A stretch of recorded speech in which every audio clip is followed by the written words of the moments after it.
आप देख रहे हैं देश का सबसे भरोसेमंद चैनल दिल्ली नेशनल। जहां उत्तर प्रदेश में लगातार उत्तर प्रदेश सरकार दावा कर रही है कि अपराध मुक्त प्रदेश हो चुका है, यहाँ पर माफिया के रहने की जगह नहीं है, वहीं कहीं ना कहीं जो न्याय के लिए दर बदर भटकते हैं और लड़ते हैं, लोगों को न्याय दिलाने का काम करते हैं अधिवक्ता समाज, उनके साथ कहीं ना कहीं लगातार अनहोनी हो रही है। चाहे वो कभी टोल प्लाजा का मामला हो या किसी और विवाद का। अभी ताजा घटना रामपुर से आ रही है जिसमें एक अधिवक्ता की जान चली गई। हमारे साथ यहाँ पे मौजूद है वरिष्ठ अधिवक्ता रत्नाकर सिंह जी। आइए हम उनसे जानने की कोशिश करते हैं कि क्या कुछ इस प्रदेश में हो रहा है और खासतौर से अधिवक्ताओं के साथ किस तरह का क्यों हो रहा है। लगातार कहीं ना कहीं हमला हो रहा है अधिवक्ता के ऊपर, लगातार आप आवाज उठा रहे हैं, दुनिया को न्याय आप दिलवा रहे हैं, आप खुद अभी न्याय के लिए भटक रहे हैं। आज आपने कार्य स्थगन प्रस्ताव रखा, क्या कुछ हो रहा है? देखिए, प्रदेश में अधिवक्ताओं का एक बहुत बड़ा हुजूम रहता है और इनका एकमात्र कार्य समाज के आखिरी व्यक्ति को न्याय दिलाने से होता है। इस दौरान कई बार तमाम लोग अधिवक्ताओं से नाराज भी होते हैं, असंतुष्ट भी होते हैं, लेकिन यह एक प्रक्रिया के तहत होता है। जिसको सजा होती है वो भी ये जानता है कि अधिवक्ता अपना न्याय धर्म निभा रहा था, और जो छूटता है वो भी जानता है कि अधिवक्ता ने सच का साथ दिया होगा।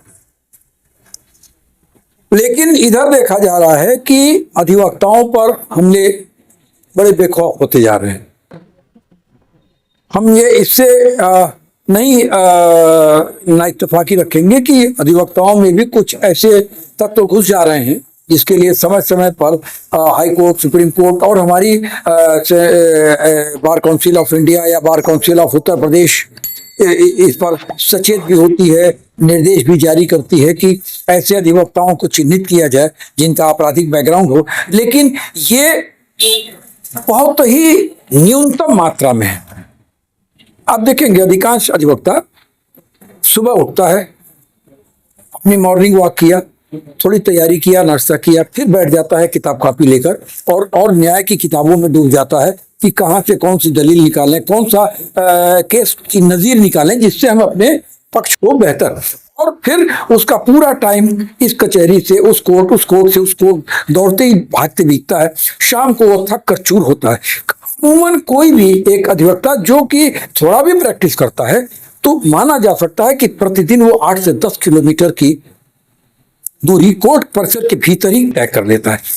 सोचिए, इतना करने के बाद वो थक कर घर जाता है, फिर थोड़ा देर बाद साग सब्जी लाया परिवार की, फिर उसके पास वही रूटीन होता है, फिर वो फाइल खोल कर बैठता है, फिर मनन अध्ययन करने। तो एक अधिवक्ता के पास समय कहाँ बचता है? कई बार तो उसके पास अपने घर के जरूरी काम के लिए भी समय नहीं बचता है।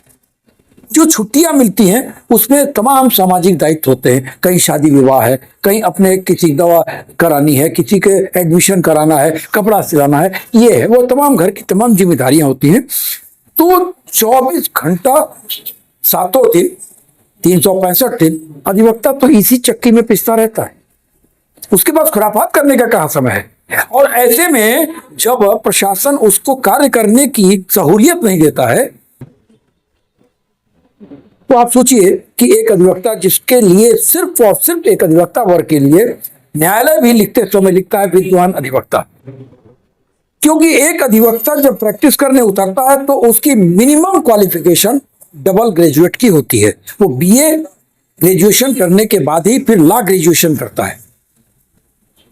तो इस जद्दोजहद में जिंदगी के एक अधिवक्ता की पूरी जिंदगी निकल जाती है और उसके पास सिक्योरिटी का कहीं कोई पेंशन नहीं है, कोई सिक्योरिटी नहीं है, कोई राइट वर्क नहीं है। कैसे काम करेगा? इसके बावजूद अधिवक्ता, बारिश हो, अधिवक्ता आंधी आए, तूफान आए, कर्फ्यू लगे, अधिवक्ता को कचहरी जाना। गौर करिएगा, कोविड के दौर में जब सारी दुनिया घर के अंदर बैठी थी तब भी ऑनलाइन उसको प्रोसीडिंग्स जारी रखनी पड़ती थी। आप एक अधिवक्ता के मर्म को समझिए। उसके आक्रोश को मत तोड़िए, पहले देखिए कि एक अधिवक्ता किन परिस्थितियों में काम करता है, और ऐसे में जब वो काम करना चाहता है और उसको काम का अधिकार नहीं मिलता है, एक छोटा सा अदना सा बाबू गोली चला देता है रिवॉल्वर सीने पर रखकर, तो एक अधिवक्ता के मन पर क्या बीतेगी। आज पूरा प्रदेश उद्वेलित है। यह फारूक अहमद का या उसकी पत्नी गौसिया निशा का मसला नहीं है, ये एक असगर अली का मसला नहीं है, ये एक रामपुर का मसला नहीं है, ये रामपुर के कार्यालय के भीतर के कमरे का मसला नहीं है। इस मसले को आप देखें कि एक अधिवक्ता जिसकी पत्नी के साथ शाब्दिक दुर्व्यवहार किया गया, मर्माहत थी, दुखी थी, और आप जानते हैं कि एक महिला बड़े कोमल मन की होती है, अगर उसके दिल पर कोई बात ठेस पहुंचती है तो वह कोई भी कदम उठा लेती है, वो डिप्रेशन में जा सकती है। उसके पति को खबर मिलती है, वो एक अपने साथी के साथ जाता है। एक साथी का मतलब है कि वो विवाद करने के लिए वहां नहीं गया था, उसकी कचहरी में 1000 लोग रहे होंगे, विवाद करना होता तो 150 को ले गया था, क्योंकि असगर अली के पास तो वहां 10-20 बंदे उसके अपने रहेंगे ही रहेंगे। लेकिन असगर अली पर एक खुमारी थी, एक सरकारी नुमाइंदा होने की खुमारी थी। वो जानता था कि सरकार तो वकीलों के अगेंस्ट में है ही है, हम इसको दबा ले जाएंगे। तो यहां से घटना को अंजाम दे दिया गया। एक अधिवक्ता का कैरियर वहीं डेड एंड हो गया, उसका परिवार, उसकी पत्नी सब बेसहारा हो गए। जो आज आप लोगों ने कार्य स्थगन का प्रस्ताव रखा, इसमें डिमांड क्या है? हमारी डिमांड बस ये है कि जो ये असगर अली हैं, जिनको भी बताया जाता है कि चीना जप्टी में गोली लगी है और ये निश्चित तौर पर इनके खिलाफ FIR दर्ज है, तो ये पुलिस कस्टडी में इलाज चल रहा है, इनके साथ किसी प्रकार की रियायत न की जाए। दूसरी बात है कि उसकी पत्नी गौसिया निशा को पूरा प्रोटेक्शन दिया जाए, और वो माननीय मुख्यमंत्री महोदय इस बात को ध्यान दें कि इतनी छोटी सी बात पर भी एक अधिवक्ता की हत्या की जा सकती है, तो अधिवक्ता प्रोटेक्शन एक्ट ले आए और गौसिया निशा को पर्याप्त आर्थिक मदद दी जाए, ये तो अवलंबन दिया जाए। प्रोटेक्शन एक्ट की बात तो बहुत समय से कर रहे हैं, आप लोग करते चले आ रहे हैं, इसकी डिमांड बड़े लंबे समय से, लेकिन कहीं अमली जामा पहनता वो नजर नहीं आ रहा है। आखिर क्या वजह? बार काउंसिल ऑफ इंडिया या bar council of Uttar Pradesh इतना कमजोर हो गया है कि अपने प्रोटेक्शन के एक्ट को लागू नहीं करा पा रहा है सर। मैं आपको ले चलता हूं गुलामी के दौर में। अंग्रेजों के शासन में अधिवक्ताओं ने कमर कसी थी, क्रांतिकारियों का मुकदमा बड़े बेखौफ तरीके से लड़ा था, बड़े बेखौफ तरीके से स्वतंत्रता आंदोलन को नेतृत्व दिया था, धार दिया था और आर्थिक मदद भी किया था। सरकार के तमाम प्रलोभनों को समय के अधिवक्ताओं ने नकारा था, ठुकराया था। यानी कि आजादी की लड़ाई में इस काले कोट और इस बैंड ने अपनी महत्वपूर्ण भूमिका निभाई थी। तो अधिवक्ता इस देश की आंखों का तारा था। जिन राजनीतिक लोगों को, जो बाद में राजनीति में चले आए स्वतंत्रता आंदोलन के बाद, जिनको इन्हीं वकीलों ने सुरक्षा प्रदान कराई थी, वो और उन्हीं के परंपरा के संवाहक राजनीतिज्ञ आज अधिवक्ताओं को आंख की किरकिरी समझते। अधिवक्ताओं का विखंडन किया जा रहा है। अधिवक्ताओं के जो एकजुट होकर काम एक परिसर में करते थे, ट्रिब्यूनल्स के नाम पर उनको अलग अलग किया जा रहा है। अधिवक्ता एक साथ ट्रिब्यूनल में भी काम करता है, सिविल कोर्ट में भी काम करता है, क्रिमिनल कोर्ट में भी काम करता है। अगर उसका ट्रिब्यूनल उसके सिविल कोर्ट से 5 किलोमीटर दूर कर दिया जाएगा, फिर वो एक ही जगह रह जाएगा।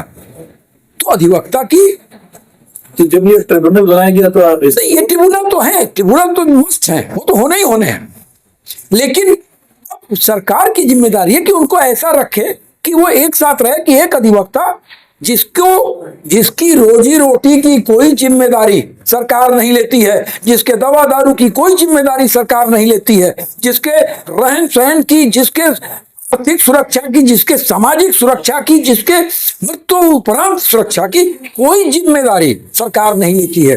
न इसको बस में यात्रा फ्री है, न इसको सरकारी अस्पतालों में किसी इलाज की सुविधा है, न ही इसको राशन में कोई प्रमुखता मिलेगी, न ही इसको विद्यालयों में प्रवेश के लिए कोई आरक्षित कोटा होगा, कुछ नहीं है। और एक एक पैसे के लिए ये लड़ते हैं। और एकमात्र ऐसा पेशा है जो हर लाइन बोलता है तो सोच कर बोलता है। इसके पास एक्सक्यूज करने का समय नहीं है। लेकिन सरकार नहीं ध्यान दे रही है। सरकार को ये एक बढ़ती हुई शक्ति नजर आ रही है कि कल को ये अधिवक्ता अगर एक रहेंगे, इनको प्रोटेक्शन मिल जाएगा तो कहीं हमारे लिए खतरा न बन जाए। तो क्या ये एक सरकार की बात नहीं कर रहा हूं मैं, ये नहीं कह रहा हूं कि उत्तर प्रदेश की योगी सरकार या मध्य प्रदेश की यादव सरकार या केंद्र की मोदी सरकार, मैं एक सरकार की बात नहीं कर रहा हूं। ये सारे, जैसे ये कहा जाता है कि सारे काले कोट वाले एक होते हैं, उसी तरह सारी सरकारें भी एक होती हैं। तो क्या ये मान लिया जाए कि सरकार के नेग्लिजेंस की वजह से अधिवक्ताओं पे हमले हो रहे हैं? कहीं ना कहीं वो भी एक फैक्टर है। हाँ, बिल्कुल मैं मानता हूं। हमको अपने न्याय के लिए सड़कों पर उतरना पड़ता है, तो हमको कहा जाता है कि आप हड़ताल नहीं कर सकते हैं। आप अगर कोई अधिवक्ता मर गया तो आप कंडोलेंस नहीं कर सकते हैं, शोक सभा करिए। 3 बजे के बाद आप न्यायिक कार्य में बाधा नहीं कर सकते हैं। हम कैसे अपना प्रतिरोध दर्ज कैसे कराएंगे? हम अपना प्रतिरोध कैसे दर्ज कराएंगे, आप बताइए। हम दिन भर कोर्ट में खड़े रहते हैं, हम पीट दिए गए, हमारी गाड़ी को रोक दिया गया। नियम है कि ऑन गोइंग कोर्ट अधिवक्ता को रोका नहीं जाएगा। एक मिनिस्टर की गाड़ियां गुजरती हैं, सारे लोग रोक दिए जाते हैं, वो अधिवक्ता भी रोक दिया जाता है। क्यों नहीं मानती है सरकार? कुछ तो हमें प्रिविलेज दो। हम आपके न्याय के पहरुए हैं। हमको ऑफिसर ऑफ द कोर्ट कहा जाता है। नियमावली में हाईकोर्ट का कहना है कि हमारे बिजली, पानी और हमारे बेहतरी के लिए सारी सुविधाएं होंगी, लेकिन कोर्टों में जाकर देखिए, वरिष्ठ अधिवक्ताओं के भी बैठने के लिए कुर्सियां नहीं है। गर्मियों में पंखे रेंगते हैं या बंद रहते हैं। काले कोट की बाध्यता है, बैंड की बाध्यता है, काम की सहूलियत की बाध्यता सरकार नहीं मानती है। अब आज तो आपने कार्य स्थगन कर लिया, अब आगे क्या? देखिए, कार्य स्थगन का मतलब होता है, किसी भी आंदोलन का मतलब होता है किसी का विरोध नहीं, हमें अपने प्रतिरोध को आप तक पहुंचा देना। हमने अपनी बातों को पहुंचा दिया कि फारूक अहमद की हत्या से हम मर्माहत हैं। ठीक, तो आप जो बचे हैं उनकी सुरक्षा करिए। क्या आपको लगता है सरकार के ऊपर इसका असर पड़ेगा? हम इस बात को मानकर चलते हैं कि अगर हमारे आंदोलनों का असर अंग्रेज हुकूमत पर पड़ा तो ये तो हमारे ही अपने घर की हुकूमत है, आज नहीं कल ये हमारी बात तो सुनेंगे। मैं मानता हूं, आश्वस्त है। मैं आश्वस्त हूं। आज नहीं सुनेंगे, कुछ दिन बाद सुनेंगे, सुनना पड़ेगा। जिस दिन हमारे अधिवक्ता बंधु के बीच से गए हुए member of parliament, member of legislature उस आवाज को वहां मुखरित स्वर में उठाएंगे तो उनको सुनना पड़ेगा। बस उस एक क्षण का इंतजार। हाँ, ये थे वरिष्ठ अधिवक्ता रत्नाकर सिंह ने बड़े बेबाकी से अपनी बात रखी। जो अच्छे पहलू थे उस पर भी इन्होंने पूरा प्रकाश डाला। हम बने रहेंगे। आपका क्या कहना है कमेंट बॉक्स में लिखिए। मैं मोहम्मद यूसुफ, गोरखपुर से इंडियन नेशनल।